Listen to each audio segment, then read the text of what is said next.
오늘 우리에게 주신 하나님 말씀은 요한계시록 22장 16절로 17절 말씀입니다.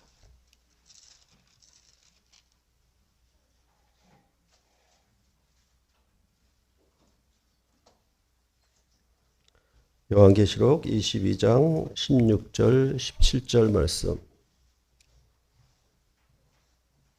한 목소리로 같이 읽겠습니다.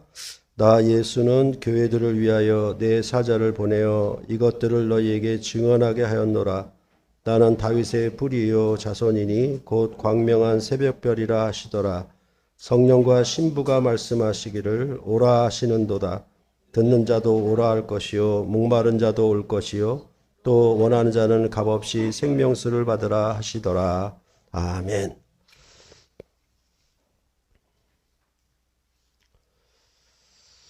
요한계시록 22장 6절로부터 21절 말씀은 요한계시록의 보통 에필로그 그렇게도 얘기를 하죠. 결론을 얘기를 하고 있고, 그 다음에 요한계시록 1장 1절부터 8절은 프롤로그, 그래서 서론 이렇게 얘기를 하고 있습니다.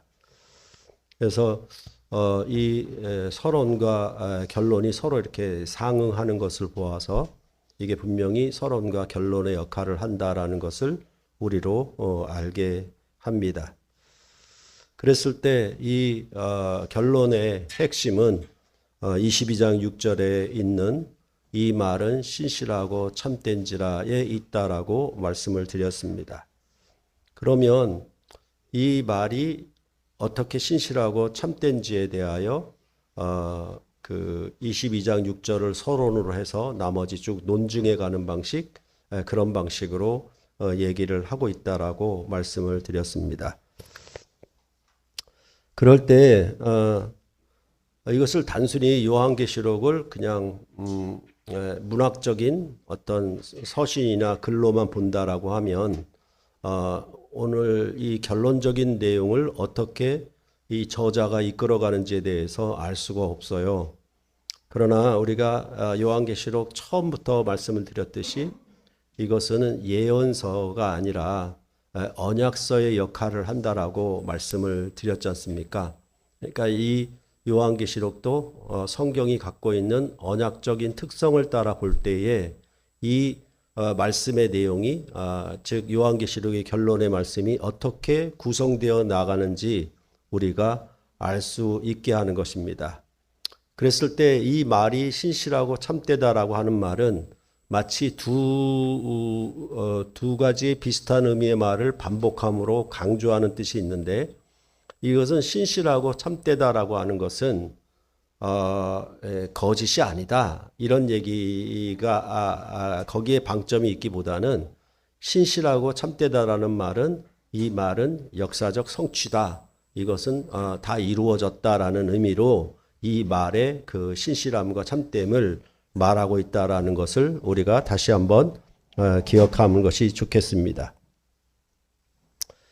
요한계시록의 결론이라고 했으니까 사실은 요한계시록 안에 있는 다른 어떤 내용보다도 이 부분이 중요하다라고 생각을 해야 할 것입니다. 그런데도 앞서 말씀드렸던 것처럼 이 요한계시록에 대한 책들이 많고 또 주석서들도 굉장히 많은데, 이 결론 부분에 대한 구조적 형식에 대해서 올바로 얘기를 하는 분들이 별로 없어요. 그것은 바로 이 요한계시록 자체가 어떤 묵시서다, 어떤 신비한 비밀을 열어 보이는 책, 이런 쪽에만 관심이 가 있고, 요한계시록 자체가 언약서라고 하는 생각이 없어가지고 이런 결론 부분에 대한 구조적 이해를 할 수 없게 되고 만 것입니다. 그러나 이것을 언약서로 이해를 하고, 그 다음에 이 언약서의 형식을 가지고 어떻게 이 말이 신실하고 참된지에 대해서 마치 그걸 확정하는 방식, 논증해 가는 방식으로 이해를 한다라고 하면 이것이 신실하고 참될 수밖에 없다라고 결론을 내릴 만큼 그렇게 이 결론의 내용은 구성되어 있다라는 것, 우리가 다시 한번 새겼으면 좋겠고, 그러니까 우리가 살면서 여러 가지 이해관계를 따라서 살아갈 때에 이 말이 신실하고 참되다라고 규정할 때, 그렇죠? 그러니까 누구의 말이든지 어떤 것에 대하여 그것을 신실하고 참되다라고 규정하고 받아들일 때 우리는 여기 언약서의 형식과 절차를 유념해서 보는 것이, 주목해서 보는 것이 매우 중요합니다.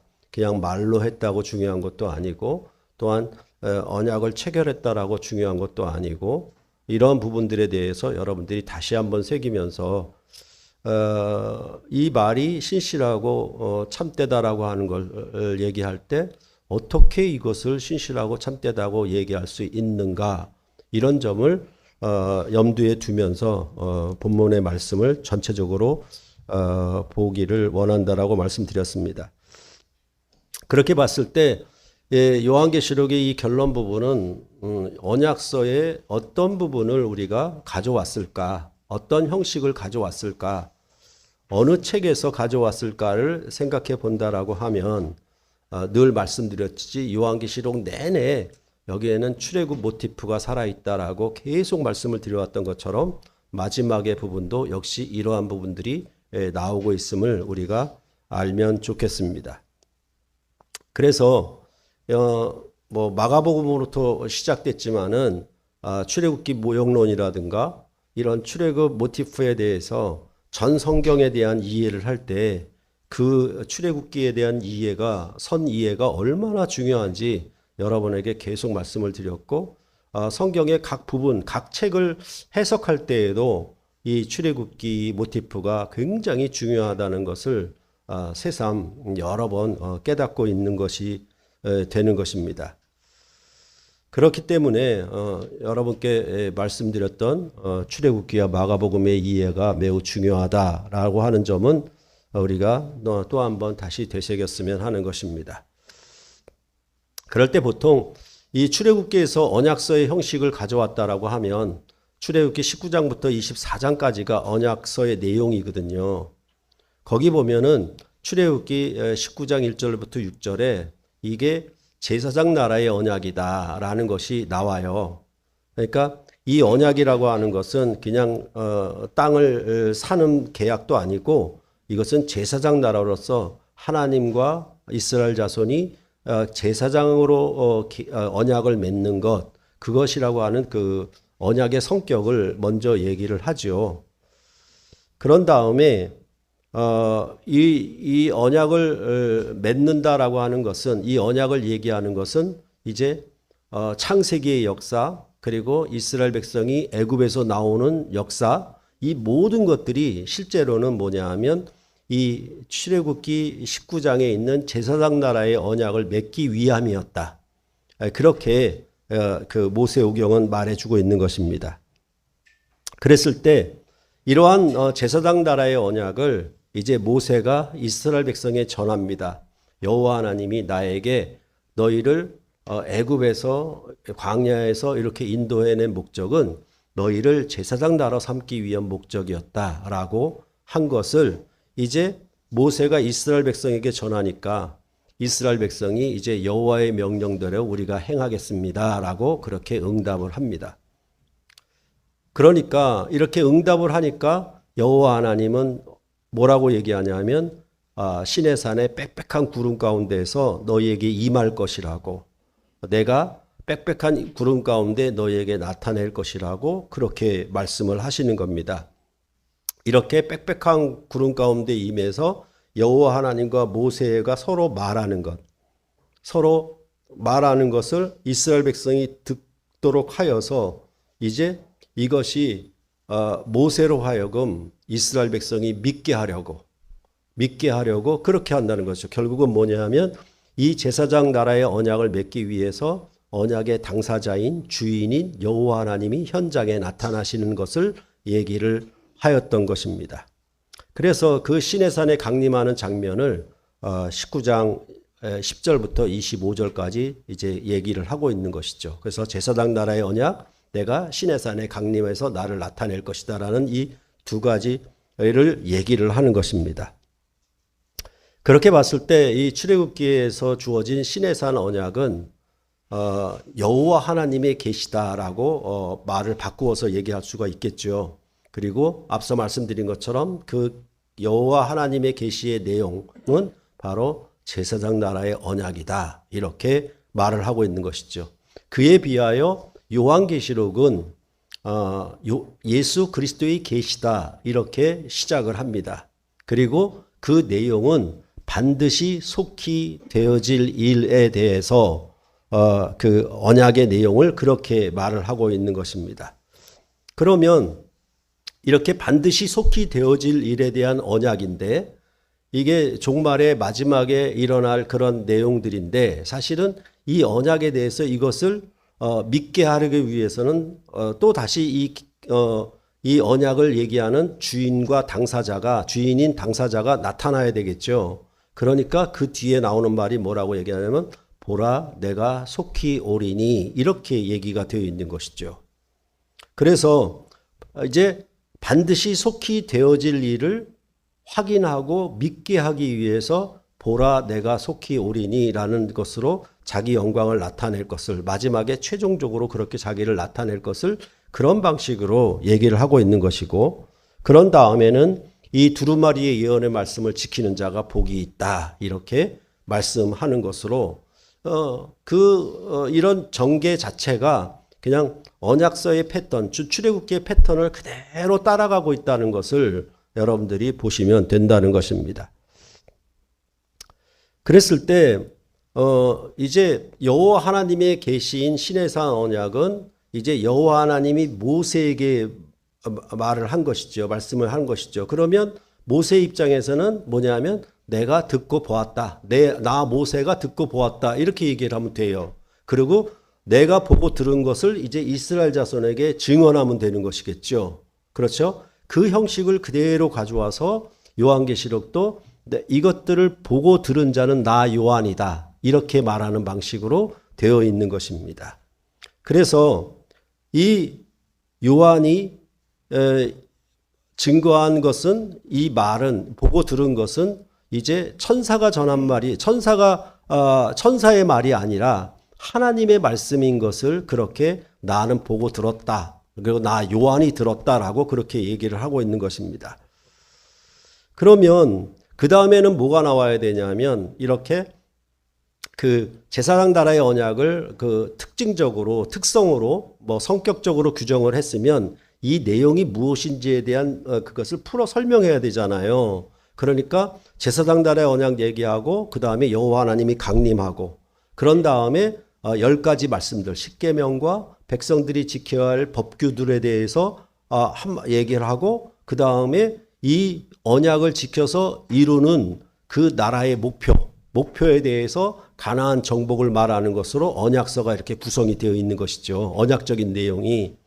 그와 마찬가지로 이제 요한계시록 22장 10절부터 15절까지도 그런 마치 십계명과 백성들이 행할 규례와 그 목표에 대해서 기술한 것처럼 그 형식적인 내용이 그대로 기술되고 있는 거예요. 그래서 이 두루마리의 예언의 말씀을 임봉하지 말라. 왜? 때가 가깝다. 이렇게 얘기해서 이제 이 두루마리의 예언의 말씀을 임봉하지 말고 열어서 그것을 떼어서 이제 그것을 실행하고 집행하는 것을 이제 이루겠다라는 내용이 있고 거기에는 뭐냐면 이것들을 지키는 자가 복이 있을 것이다 라고 상을 받을 것이라고 얘기를 하고 있고 그 다음에 이것을 알파와 오메가이신 그분이 반드시 성취하실 것이라고 얘기를 하고 있고 이 말씀을 듣고 지키는 자는 성에 들어가지만 성에 들어가지 못하는 자가 있을 것이라고 이렇게 구성되어 있는 내용을 바로 10절부터 15절까지 말씀을 한 것이에요. 그러니까 이러한 내용들은 실제로 출애굽기 20장부터 23장에 있는 내용과 거의 같은 내용으로 병행을 하고 있다라고 보시면 돼요. 그래서 지난 시간에 말씀을 드렸던 것처럼 이 말씀의 내용도 이렇게 출애굽기 20장부터 23장까지의 내용이 요한계시록 22장 10절부터 15절까지 내용으로 되어 있구나. 이렇게 보시면 되죠. 그런 후에 출애굽기는 그 24장에서 이제 언약을 체결하잖아요. 언약을 맺는 내용이 나오고 있죠. 그때 보면은 우리가 이제 놓치는 부분이 있는데 뭐가 있냐면 그냥 여호와 하나님과 이스라엘 백성이 언약을 체결했다. 그것이 핵심이긴 하죠. 핵심이긴 한데 그 전에 배경이 어떻게 돼 있냐면은 출애굽기 그 24장에서 이스라엘 백성 중에 아론과 나답과 아비후와 70명의 장로들이 여호와 하나님은 산 꼭대기에 있는데 올라오되 멀리서 하나님을 경배해요. 그리고 이스라엘 백성은 그 밑에서 아예 올라오지도 못하도록, 올라오면 죽인다라고 그렇게 돼 있고, 그러면서 뭐라고 얘기하냐면 오직 모세만 가까이 올라와라 이렇게 돼 있는 거예요. 그러니까 여호와 하나님이 계시면은 모세가 가까이 나가고 그 밑에는 아론과 나답과 아비후와 70명의 장로들이 있는 것이고, 그 맨 밑에는 이스라엘 자손들이 있는 그런 만남의 형태를 갖고 있는 거예요. 언약 체결의 형태를 그렇게 갖고 있는 거죠. 그러니까 뭐라고 얘기할 수 있을까요? 만약에 다른 나라와 양국이 정상 합의를 할 때는 어떻게 되겠습니까? 양국 정상이 가장 머리로서 가장 가깝게 보겠죠. 그러면 그 옆에 수행하는 자들이 있을 거 아닙니까? 뭐 각 부처 장관들인가 이렇게 가까이 있겠죠. 그런 다음에는 그 뒤에는 누가 있겠어요? 이들을 대표로 해서 백성들이 그 언약에 참여하여 정상 합의에 참여하는 것이겠죠. 그러니까 이것은 이 시내산에서 언약을 체결하는 이런 구조도 우리가 지금 일상에서 경험하고 있는 양국 정상이 합의에 이르고 계약을 맺는 것처럼 그런 구조적 형태랑 거의 같은 거예요. 그런 식으로 여기서 언약을 맺는데 그때 이제 짐승의 피를 뿌려서 이스라엘 백성과 여호와 하나님이 언약을 체결했다라고 하는 내용이 바로 24장에 출애굽기 24장에 기록하고 있는 것입니다. 다시 한번 얘기하자면 언약서의 내용은 제사장 나라 언약이다. 여호와 하나님이 강림하셨다. 언약서의 내용은 십계명과 백성들이 지켜야 될 법규들과 그 나라를 통해 그 언약을 지켜서 이루는 목표가 언약서에 기록되어 있고, 이 언약서의 내용이 나왔으니까 그 다음에는 언약을 체결한 도장을 찍는 내용들이 이제 24장에 기록되어 있고, 이 24장까지가 바로 언약서라고 하는 모세오경에서 가장 중요한 그런 언약서의 그 형식을 구조를 갖고 있다라는 걸 우리가 다시 한번 새겨보면 좋은 것이죠. 그렇게 볼 때 이제 15절까지가 언약의 내용을 설명을 했으면은 그러면 이제 그 다음에 순서로는 언약을 체결하는 내용이 나와야 되잖아요. 근데 오늘 본문에 뭐가 나오냐면 16절에 이렇게 나옵니다. 나 예수는 교회들을 위하여 내 사자를 보내어 이것들을 너희에게 증언하게 하였노라. 나는 다윗의 뿌리요 자손이니 곧 광명한 새벽별이라 하시더라 라고 말씀을 하고 있습니다. 이렇게 예수님이 사자를 보내어서 너희에게 증언한다라고 하는 이 형식은 이미 요한계시록 서두 1장 1절과 2절에 나타나 있었어요. 거기 보면은 예수 그리스도의 계시라 이는 하나님이 그에게 주사 반드시 속히 일어날 일들을 그 종들에게 보이시려고 그의 천사를 그 종 요한에게 보내어 알게 하신 것이라. 요한은 하나님의 말씀과 예수 그리스도의 증거 곧 자기가 본 것을 다 증언하였느니라 라고 말을 하였습니다.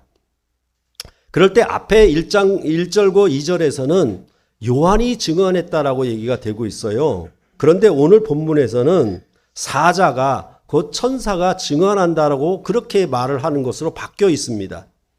그런데 이 증언한다라는 말이 22장 16절과 18절과 20절에 3번 반복이 돼요. 그러니까 이 증언하다는 말을 우리가 단어적으로 보게 되면은 이 자체가 법정적인 의미가 있어요. 그러니까 법정에서 증언하는 방식이죠. 그렇죠? 증인이 나와서 증언하는 방식으로 그렇게 이 증언하다는 말을 법정적인 의미로 해석을 하고 주석가들은 그렇게 봅니다. 근데 이렇게 보는 것도 결국은 뭐냐 하면 그 교리의 영향 때문에 그래요. 그렇죠? 법정적인 칭의를 선언했으니까, 법정적인 칭의가 의라고 말을 했으니까 여기 보는 증언도 그냥 법정적인 의미로 이해를 해버리고 마는 거예요. 그런데 앞서 말씀드렸던 것처럼 출애굽기의 언약서의 형식을 가져오게 되면 이 증언은 그런 법정에서의 증언하는 증언의 내용이 아니에요. 이것은 뭐냐 하면 여호와 하나님이 말씀을 하고 모세에게 말씀하면 모세가 이스라엘 백성에게 말하는 것, 이것도 증언이에요. 이건 증언인데 법정에서 얘기하는 게 아니라 언약을 얘기하는 방식이에요.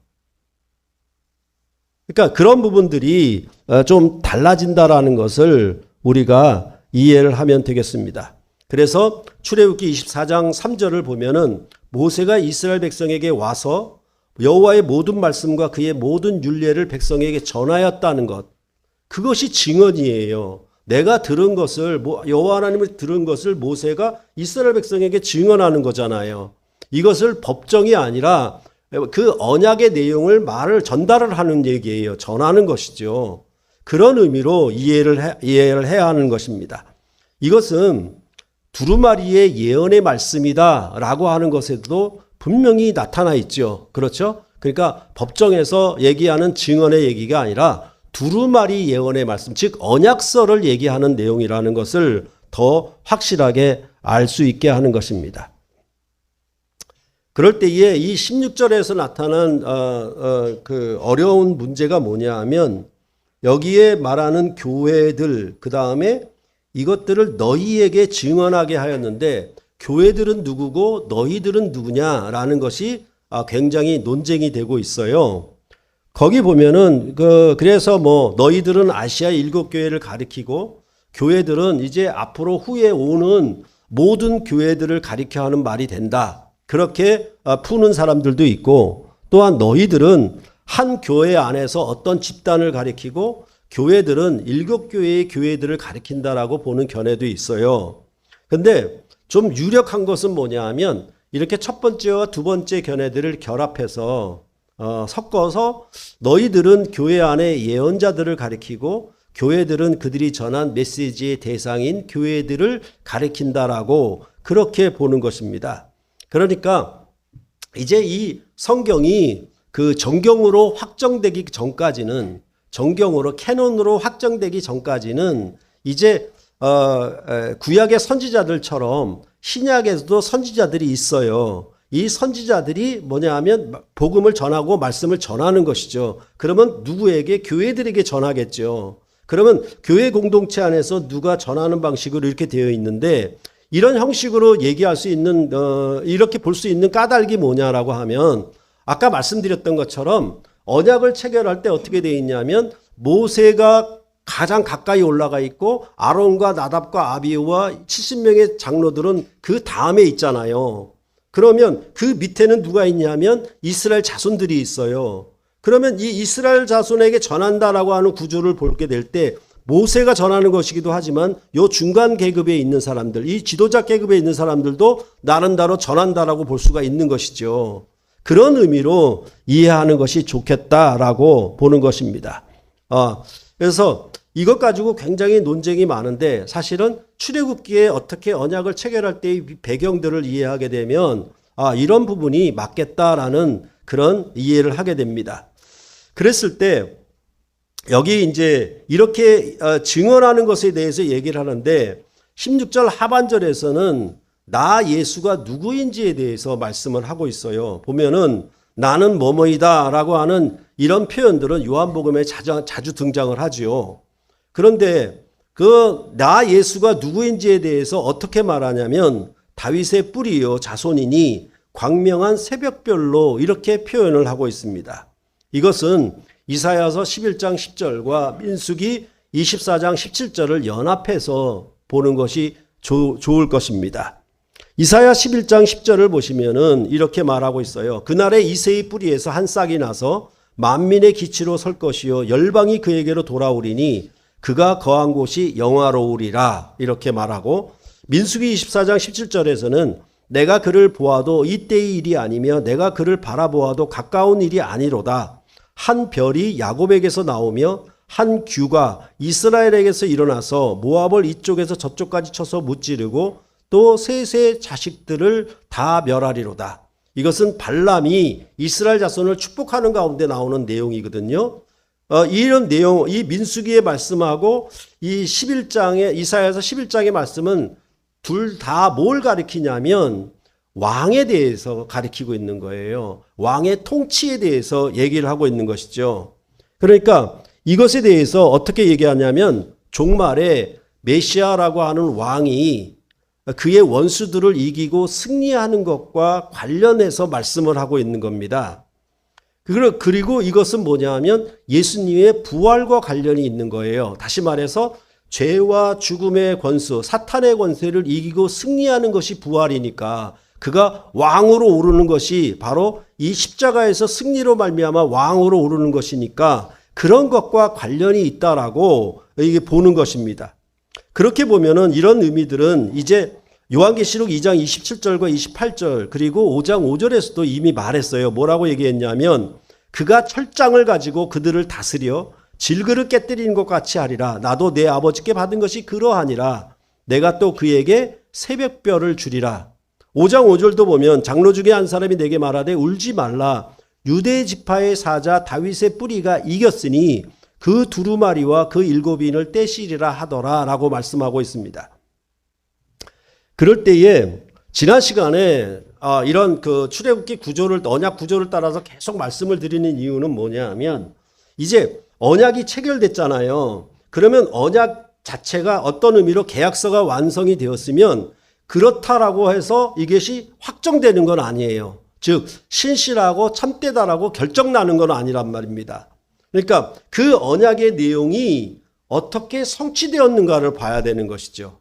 그렇죠? 그러니까 예수님이 십자가의 고난과 죽음과 부활의 가르침을 가르치셨으면 그 가르침을 따라서 예수님이 고난받으시고 죽으사 사흘 만에 살아나는 것으로 성취하는 것. 그렇죠? 이 언약의 내용이 그것을 실행에 옮겨서 그것을 확실하게 성취됐느냐 안 됐느냐.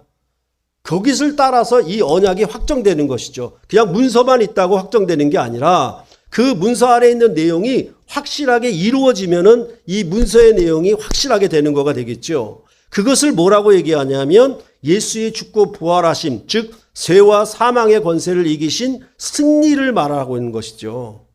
그것을 따라서 지금 뭐라고 얘기하냐면 나 예수는 앞에 10절에서부터 15절에 말한 언약의 내용을 나 예수는 다윗의 뿌리요 자손이니 광명한 새벽별이다라고 말씀을 하므로 나는 이 언약의 내용을 죽고 부활하심을 통해서 성취했으니 이것에 대해서 확실한 언약이 된다라고 그렇게 나 예수라고 하는 말씀을 통해서 이 언약의 내용을 확정하는 방식으로 그렇게 이 16절이 말씀을 하고 있는 것입니다. 그럴 때에 이 마태복음 28장 1절에도 보면 안식일이 다 지나고 안식 후 첫날이 되려는 새벽에 막달라 마리아와 다른 마리아가 무덤을 보려고 갔더니 라고 얘기를 해서 이 광명한 새벽별은 부활하시는 주님, 그렇죠? 죄와 사망의 권세를 이기시고 안식 후 첫날 새벽에 부활의 영광을 나타내시는 의미를 말씀을 하고 있는 것이거든요. 그것은 바로 민수기 24장 17절에 이제 한 별이 나타나게 될 것을 그렇게 예언했던 것을 이제 그리스도 안에서 부활함으로 승리함으로 나타내셨으면 이제 예수님이 가르치시고 예수님이 언약을 말씀하신 것을 이루었으니까 이것은 뭡니까? 어느 정도 신실하고 참되다라고 얘기를 할 수가 있는 것이죠. 그래서 16절이 이렇게 붙어 있는 거예요. 그런데 이런 부분들에 대해서 항상 얘기하는 건 뭐냐 하면 예수의 죽고 부활하심은 어떤 기적적인 사건, 표적적인 사건으로 설명하기보다는 성경은 항상 뭐라고 얘기하냐면 성경대로 이렇게 얘기하므로 성경대로 부활하셨다. 성경대로 성경의 말씀을 성취하사 부활하셨다. 이렇게 되는 거니까 언약을 확정시키는 방식은 부활하심으로 확정시키는 것이 얘기가 되겠지요.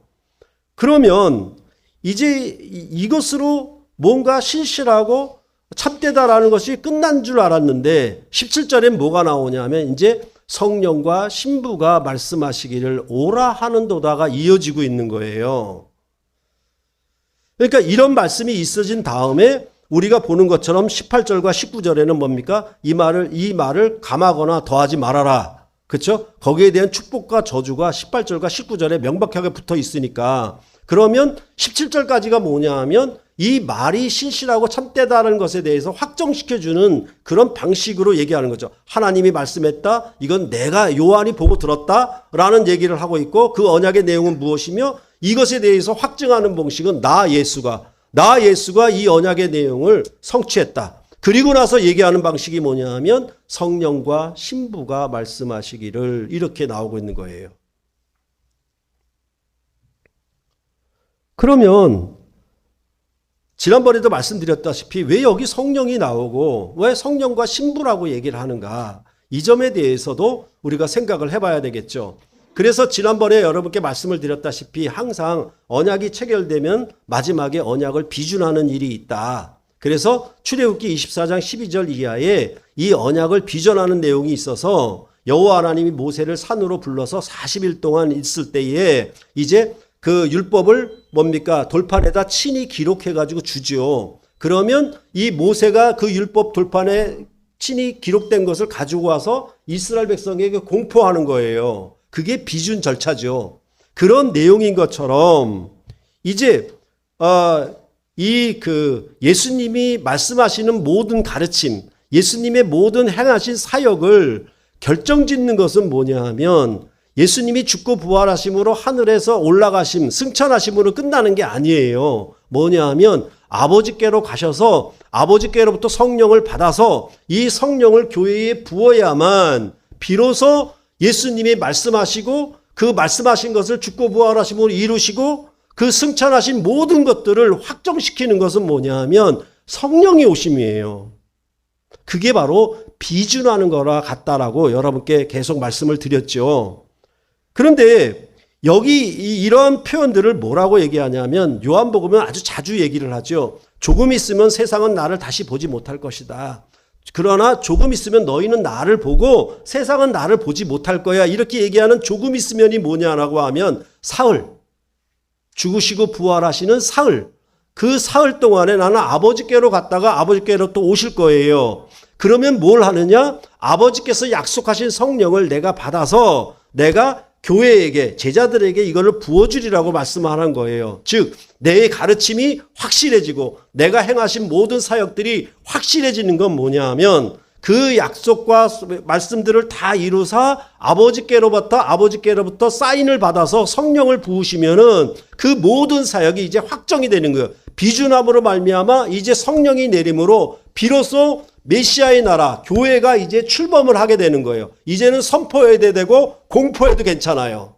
무슨 말인지 알겠죠? 그렇게 형식이 구성되어 있는 것처럼 오늘 본문에도 나 예수는 그 다음에 성령과 신부가 말씀하시기를, 이런 구조가 그대로 나온다라고 여러분께 지난번에도 말씀을 드렸던 것입니다. 그렇기 때문에 사도행전 1장 4절로부터 5절에도 보면 사도와 함께 모이사 그들에게 분부하여 이르시되 예루살렘을 떠나지 말고 내게서 들은 바 아버지께서 약속하신 것을 기다리라.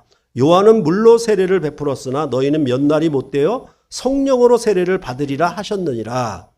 성령을 받은 교회는 땅끝까지 예수님의 증인이 될 것이라고, 증언하며 살 것이에요. 그렇죠? 그래서 그 언약이 확정되는 것이라고 말씀을 하고 있는 것입니다. 그러니까 이게 뭡니까? 아주 웃기는 거잖아요. 어떻게 봐서는.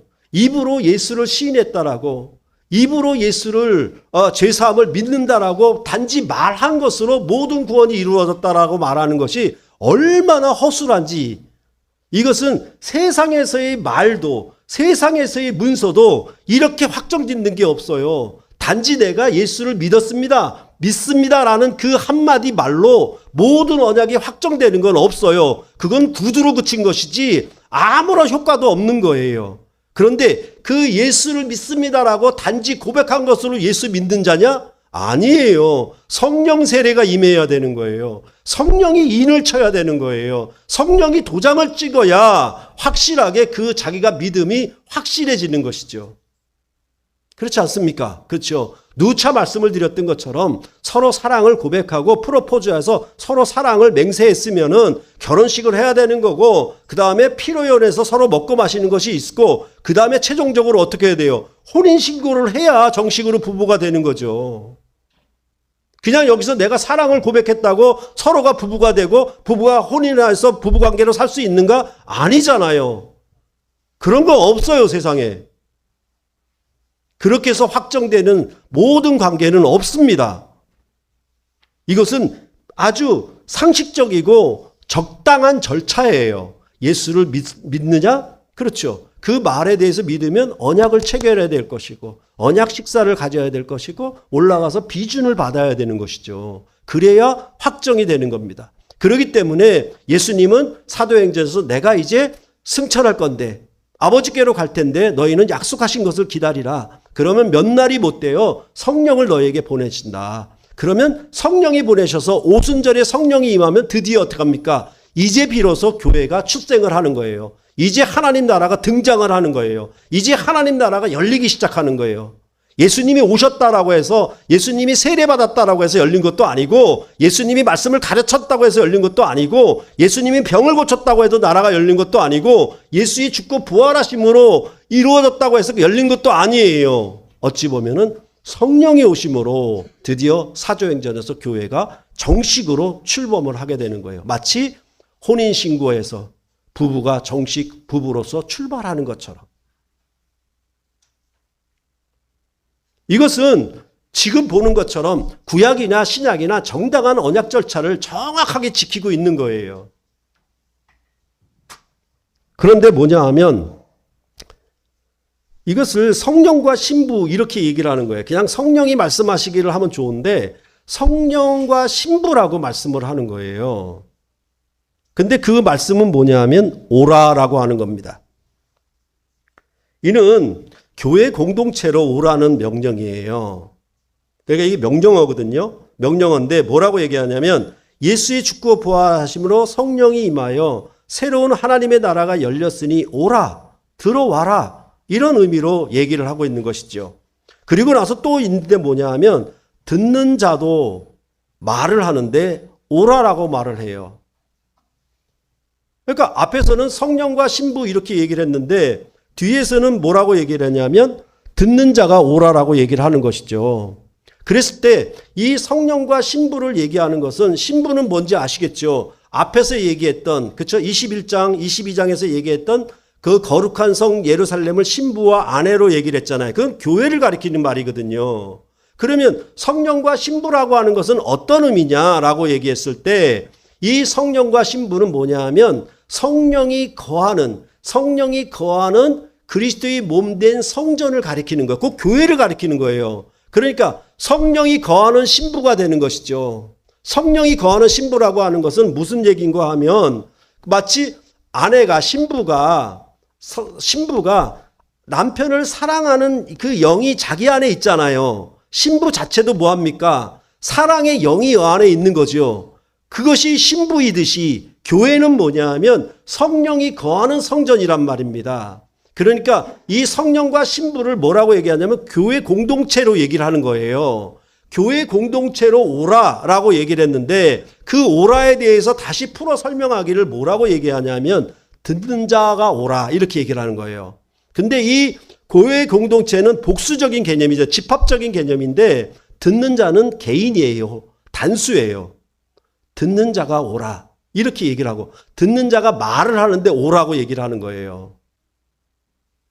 그러니까 조금 다르죠. 이런 얘기는 뭐냐 하면 앞서 말씀드렸던 것처럼 그 교회에 성령이 교회 공동체로 들어오게 되면 이 들어오는 자들이 어떻게 되냐면 개인이 되잖아요. 나는 개인이 되죠. 그렇죠? 공동체의 개인이니까 이 공동체의 개인은 또 어떻게 되냐면 이 듣는 자가 말을 해요. 뭐라고 얘기하냐면 오라라고 얘기를 하는 거예요. 이것은 마치 복음 전파와 같이 얘기가 되고 있는 거예요. 제사장 사역을 하고 있는 것이죠. 그렇죠? 그러니까 이제 성령과 신부가 말하되 명령하기를 오라라고 했는데 그 오미 어떤 오미냐에 대해서 얘기를 하기를 듣는 자가 오라고 얘기를 하는 거예요. 말하기를. 그렇게 얘기를 하는 거고 그 다음에는 뭐냐 하면 또 얘기하는 게 뭐냐 하면 목마른 자도 올 것이요 또 원하는 자는 값없이 생명수를 받으라 이렇게 얘기를 했잖아요. 그러면 여기는 뭐냐 하면 말하는 게 없어요. 성령과 신부도 말을 했고 듣는 자도 말을 했는데 그것은 명령이에요. 오라인데 여기서는 그런 말하는 게 없어요. 뭐라고 얘기하냐면 목마른 자가 오라 이렇게 돼 있는 것이고 그 다음에 원하는 자도 여기서 생명수를 받으라 이렇게 돼 있는 거예요. 그러니까 이런 얘기들은 전체적으로 뭐냐 하면 목마른 자와 원하는 자는 서로 다른 부류가 아니에요. 같은 자예요. 왜냐고 얘기하면 목마른 자가 뒤에 원하는 자가 생명수를 받는 거나 목마름이나 생명수를 받는 건 서로 같잖아요. 그러니까 목마른 자나 원하는 자가 오라고 얘기를 하고 그에게 생명수를 받으리라. 이렇게 값없이 생명수를 받으라. 이렇게 얘기를 하고 있는 것이죠. 이러한 말은 바로 이사야서 55장 1절로부터 3절의 성취 말씀입니다. 여기는 봐야 되겠어요. 이사야서 55장.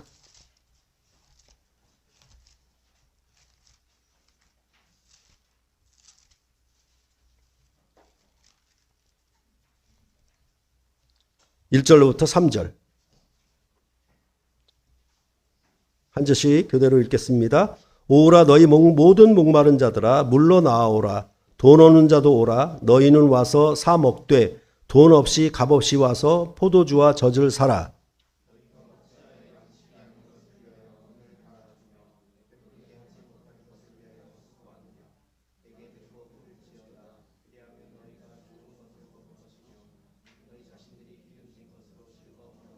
함께 읽겠습니다. 너희는 귀를 기울이고 내게로 나와 들으라. 그리하면 너희의 영혼이 살리라. 내가 너희를 위하여 영원한 언약을 맺으리니 곧 다윗에게 허락한 확실한 은혜이니라. 그러니까 이 이사야서 55장의 배경은 뭐냐 하면 이사야서 54장은 영구한 도성에 대해서 얘기를 해요. 영구한 성에 대해서 얘기를 하죠. 마치 우리가 앞에서 거룩한 성 예루살렘 성을 얘기했던 것처럼. 그리고 나서 55장은 뭐냐 하면 그 성의 영원한 언약을 얘기하는 방식이에요. 그런 다음에 56장에는 뭐냐 하면 이 성과 언약으로 함께하는 나라에 만민이 들어오도록 만민이 기도하는 집을 세워라. 이런 식으로 구성되어 있는 거예요. 그러니까 이사야서 55장은 지금 우리가 요한계시록에서 언약을 얘기하고 이 신실한 언약, 참된 언약에 대해서 얘기하는 것과 같은 문맥이에요. 같은 문맥이고 이사야서 55장을 그대로 인용을 하고 있는 거예요. 요한계시록의 저자가.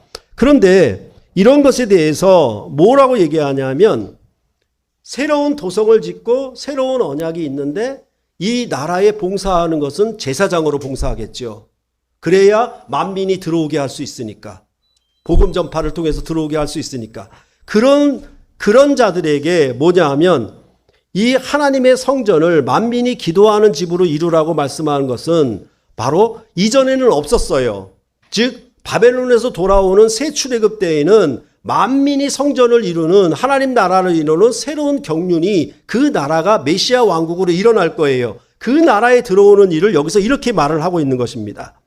그런 다음에 여기 말하는 것처럼 듣는 자가 오라라고 말을 하는 것은 뭐냐면 오라고 명령하는 것은 선포하는 거예요. 마치 복음을 전파하는 것이 뭔가 설득하기 위한 것도 아니고 뭔가 구걸해서 이해를 바라는 방식으로 말하는 것도 아니고 복음 전파는 선포예요.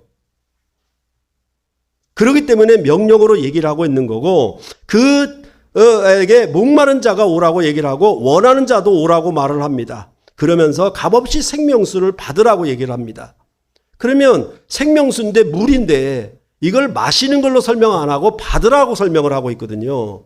그 말은 뭐냐 하면 기업을 상속받는 걸로 말을 하고 있는 거예요. 그러니까 최종적인 이런 말씀을 듣고 순종함으로 말미암아 그 기업을 상속받는 결과 상을 받는 것을 얘기하는 방식으로 이렇게 얘기를 하고 있는 것이죠. 이것은 우리가 앞서 보았던 22장 14절에 자기 두루마기를 빠는 자들은 복이 있다. 그리고 그 성의 참여함을 얻게 한다. 그런 얘기들과 같은 얘기를 지금 여기서 역시 하고 있는 것이죠. 다시 말해서 뭐냐 하면 이 성에 참여하게 되면 이 성은 어떤 생명을 주느냐, 이 도성은 무슨 생명을 주느냐, 그것에 대해서 여기서 마지막에 이렇게 얘기를 하는 것으로 확정 짓고 있는 것입니다. 그럴 때에 왜 여기서 값없이라고 하느냐. 그러니까 또 어떻게 생각을 하겠어요? 교리적으로 생각하죠. 거저 믿기만 하면. 이렇게 되고 있는 거예요. 이사야의 배경에서 값이 없다는 말은 어떤 의미냐고 하면 이스라엘 백성이 과거에 그들이 망하기 전에 우상 앞에 나아갈 때 그들은 값을 치르고 나아갔거든요. 무슨 말인가 하면 우리가 점쟁이한테 가서 점을 치려고 하면 뭘 갖고 나가야 돼요? 값을 가지고 나가야 돼요. 복체를 가지고 나가야 되죠. 그거를 이스라엘 백성이 그대로 이방신을 섬기면서 행했단 말이에요. 그러나 너희가 이제 바벨론에서 돌아오게 되면 내가 주는 나라는, 내가 세우는 나라는 나는 값없이 생명수를 받는 나라로 그렇게 세워질 것을 여기서 말을 하고 있는 거예요. 이런 생명수와 그다음 물과 이런 얘기들은 결국은 뭐하고 연결이 되냐면 성령하고 연결이 되는 거예요. 그래서 요한복음 7장 37절부터 39절에도 보면은 명절 끝날 그 큰 날에 예수께서 서서 외쳐 이르시되 누구든지 목마르거든 내게로 와서 마시라. 나를 믿는 자는 성경의 이름과 같이 그 배에서 생수의 강이 흘러나오리라 하시니 이는 그를 믿는 자들이 받을 성령을 가리켜 말씀하신 것이라. 그러니까 이것은 꼭 물을 마신다는 얘기가 아니고요. 어떤 의미냐고 하면은 성전에서 물이 나온다라고 하는 것은 그 도성에서 정책이 시행된다는 얘기라고요. 그 정책이 시행되면은 물이 나온다는 얘기는 생명수가 나온다는 얘기겠죠. 그래서 국가가 도성에서 왕궁에서 정책을 시행하게 되면 백성들은 그 정책을 통해서 생명수를 받게 되는 것이 되겠죠. 그렇게 말씀을 하는 거예요. 다시 말해서 이스라엘 백성은 율법으로 말미암아 생명수를 얻었어요. 그것은 야곱에게 주신 우물에서 나는 물에 불과한 거예요. 요한복음 4장에 나왔듯이 사마리아 여인이 다시 물을 길러 와야 되고 다시 목마르는 물이 율법을 따라 주는 물이었어요. 그러나 예수님은 그 사마리아 여인에게 오셔서 뭐라고 얘기하냐면 이제 다시는 물 길러 올 필요도 없고 다시는 목마르지 아니하는 영원한 생명수를 내가 주겠다. 이렇게 말씀하신 새로운 생명수를 여기 방식으로 말을 하는데 그게 결국 뭐냐라고 하면은 성령이에요. 가정이라고 하는 것은 이 먹고 마시는 것, 그렇죠? 화려하고 멋있는 옷을 입고 좋은 집에서 사는 것만이 생명이 아니에요. 가정이라고 하는 것은 사랑이라고 하는 정책을 통해서 나올 때 그 가정은 생명수가 되는 거예요. 왜? 가정은 사랑이라고 하는 언약을 맺었잖아요. 그 가정에서 뭐가 나와야 되냐면 사랑의 물이 나와야 되는 거라고요. 사랑의 생명수가 나와야 온 가족이 어떻게 돼요? 그 생명수를 맛보고 누리죠. 그런데 이것은 뭐냐 하면 성령 세례를 받지 않으면 없어요.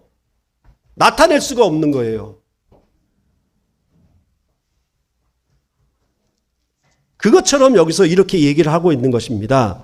그렇게 봤을 때 이런 것은 뭐냐 하면 값없이 받는다라고 하는 얘기는 뭐냐 하면 결국은 믿음으로 받는다는 얘기예요. 믿음으로 받는다는 얘기죠. 이스라엘 백성은 이제 여호와의 성전에 나아갈 때에 항상 뭡니까? 값을 가지고 나가야 돼요. 그 제사를 반복해야 돼요. 근데 예수 그리스도 안에 있는 제사는 예수님이 단번에 드린 제사로 영원히 온전케 됐기 때문에 그 예수님이 드린 제사를 우리가 반복할 수가 없어. 값을 치르고 나갈 수가 없다고요. 그 예수 그리스도가 치른 제사를 우리가 믿음으로 소유할 수밖에 없는 거예요. 그래서 값 없이 나가는 거예요. 값 없이 나가는데 뭘로 주느냐? 생명수를 받으리라.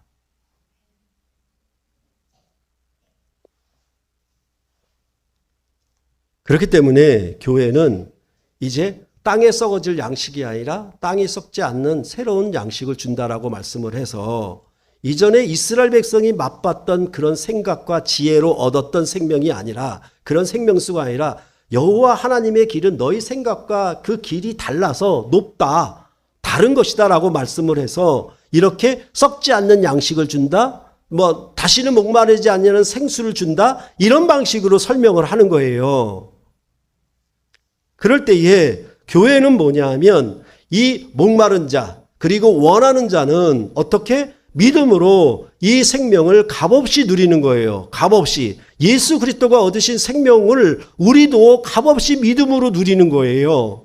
그러니까 이제 예수님이 부활하신 생명과 영생함을 나타내셨다. 아, 예수님 잘하셨구나. 예수님 대단하구나. 이렇게 박수 치면서 끝나는 게 아니라 내 믿음을 통해서 예수님이 얻으신 부활의 생명과 권세를 내가 토화시키는 거예요.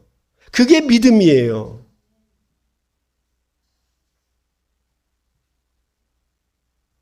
그러니까 예수님이 부활의 생명을, 죄와 사망을 이긴 권세를 믿음으로 말미암아 그 생명을 내가 값을 치는 게 아니라 예수님이 얻으신 승리를 믿음으로 말미암아 내가 소유해서 내가 누리는 거예요. 이게 믿음으로 말미암아 구원을 얻는 거란 말입니다.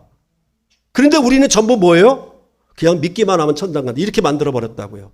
아무런 양식 절차도 없이, 아무런 언약 절차도 없이 그냥 그렇게 만들어버렸단 말입니다. 그렇게 말을 할 때에 결국은 뭐냐 하면, 예수를 믿는다? 라고 하는 얘기는 결국은 뭐냐 하면 생명수가 자기에게 나와야 돼요. 자기 안에 성령이 있는 것이고, 성령이 그 배에서 강같이 흘러나는 것처럼 성령 안에서 생명수가 나와야 돼요. 그것은 물이 나온다는 말이 아니라 예수님의 가르침, 예수님의 정책, 예수님의 뜻이 우리 안에서 나와야 되는 것이죠.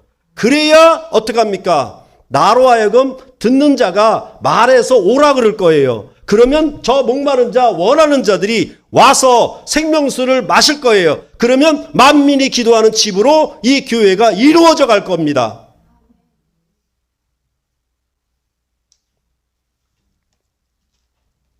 그렇기 때문에 믿음이라고 하는 것은 어떤 이론이나 교리적인 설명으로 전혀 가능하지가 않아요. 그렇지 않습니까? 다시 말해서 내가 남편의 사랑을 믿으면 그건 믿음이라고 하는 이론에서 그치는 게 아니라, 남편이 나를 사랑함으로 믿는다라고 하면 그 사랑으로 말미암아 나는 힘이 솟고 위로가 되고 능력이 되는 것으로 나타나게 돼 있는 것이지, 믿기만 하면은 끝나는 게 아니란 말입니다. 그것을 뭐라고 얘기하느냐? 목마른 자는, 원하는 자는 값없이 생명수를 받으라.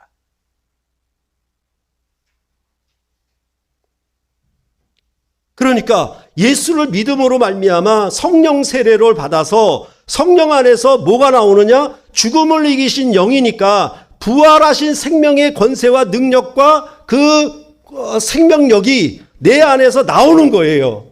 그게 배에서 생수가 강같이 흘러나는 거예요. 그래서 사람들에게 적시는 거라고, 저들에게 죽었던 자들을 살리게 하고 죽었던 자들을 일으키게 하고 마른 나무를 살리게 하는 영의 역사가 일어나도록 우리를 제사장으로, 그 특권자로 우리를 세우셨다라고, 그렇게 본문이 말씀을 하고 있는 겁니다.